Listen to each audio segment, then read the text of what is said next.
عید کا دن وہ دن ہوتا ہے جس کا انتظار ہر کسی کو ہوتا ہے، لیکن وہ لوگ جو اپنے گھروں سے دور ہوتے ہیں ان کی عید تھوڑی مختلف ہوتی ہے۔ اور آج میں آپ کو دکھانے والا ہوں کہ پردیس میں عید کیسے مختلف ہوتی ہے اور ہم عید پردیس میں کیسے گزارتے ہیں۔ السلام علیکم، میرا نام فیضان ہے اور میں سعودی عربیہ کے شہر ریاض میں رہتا ہوں۔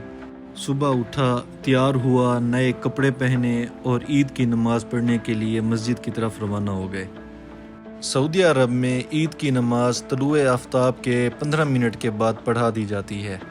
یہاں پہ آپ کو دنیا جہان کے لوگ تو ملیں گے، لیکن نہیں ملیں گے تو صرف اپنے۔ عید کی نماز پڑھنے کے بعد یہ لوگ ایک دوسرے کو عید کی مبارکباد دے رہے تھے اور گلے مل رہے تھے، اور ہم دور سے ٹھہرے ہوئے یہ لمحے دیکھ رہے تھے اور پاکستان کو یاد کر رہے تھے کہ جب ہم پاکستان میں اپنوں کو عید کی نماز پڑھنے کے بعد ملا کرتے تھے۔ نماز پڑھنے کے بعد سوچا چلو کہیں ناشتہ کرنے کے لیے چلتے ہیں، لیکن جیسے ہی ہم باہر گئے تو پتہ چلا کہ عید کی وجہ سے ساری دکانیں بند ہیں۔ باہر تو ہم ویسے ہی آ گئے تھے تو ہم نے پلان بنا لیا کہ چلو جو ہمارے یہاں پہ دوست ہیں ان کو ملنے چلتے ہیں۔ پھر راستے میں ہمیں البیک نظر آیا تو ہم نے سوچا کہ البیک سے ہی کچھ ٹرائی کر لیتے ہیں، لیکن جب ہم اندر گئے تو ہمیں پتہ چلا کہ یہاں پہ صرف انڈا سینڈوچ مل رہا ہے۔ میں نے آج تک اتنا خالی البیک کہیں نہیں دیکھا تھا۔ پھر ہم نے کہا چلو کوئی نہیں یار، آج تو قسمت ہی کچھ ایسی ہے۔ اتنے میں دوست کی کال آ گئی، اس نے کہا کہ یار آپ لوگ کہاں رہ گئے ہو، ہم نے کھانا تیار کیا ہوا ہے، آپ لوگ آ جاؤ۔ ہم وہاں پہنچے، ان سے عید ملی، سب نے مل کر کھانا کھایا اور دل میں صرف ایک ہی خیال یاد آیا۔ پردیس میں اچھے دوست ہی خاندان کی مانند ہوتے ہیں، جن سے ملنے کے بعد دل ہلکا ہو جاتا ہے۔ واپسی پر گرمی بہت زیادہ تھی تو ہم نے پلان کیا کہ کچھ ٹھنڈا پی لیتے ہیں۔ پھر ہم سگنیچر پہنچے، وہاں سے ہم نے ان کے 2 سگنیچر جوسز لیے جو میرے سب سے زیادہ فیوریٹ ہیں۔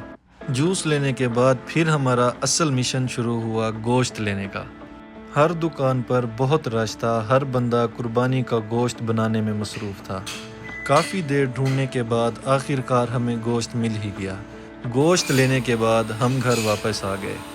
گھر آ کر سوچا چلو آج ایک نئی مٹن کی ریسیپی تیار کرتے ہیں۔ سب سے پہلے گوشت کو صاف کیا، صاف کرنے کے بعد ہم نے اس کے اوپر تھوڑا سا نمک ڈال کے اس کو اچھی طرح مکس کر لیا۔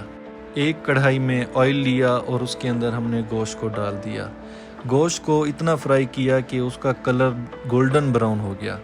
پھر ہم نے گوشت پر مسالہ لگایا اور گوشت کو ایلومینیم فوائل میں اچھی طرح کور کر کے 2 گھنٹوں کے لیے ہم نے سٹیم ہونے کے لیے رکھ دیا۔ اور جب وہ تیار ہوا نا، اوئے ہوئے ہوئے ہوئے، اس کی جو خوشبو آ رہی تھی اور اس کا جو ٹیسٹ تھا واقعی آؤٹ کلاس تھا۔ شاید پردیس کی عید ایسی ہی ہوتی ہے، تھوڑی پریشان، تھوڑی مشکل، تھوڑی اداس، لیکن چھوٹی چھوٹی خوشیوں سے بھری ہوتی ہے۔ عشاء کی نماز پڑھی، تھوڑی دیر واک کرنے کے بعد گھر کی طرف روانہ ہو گئے۔ یہ تھی ہماری پردیس کی عید۔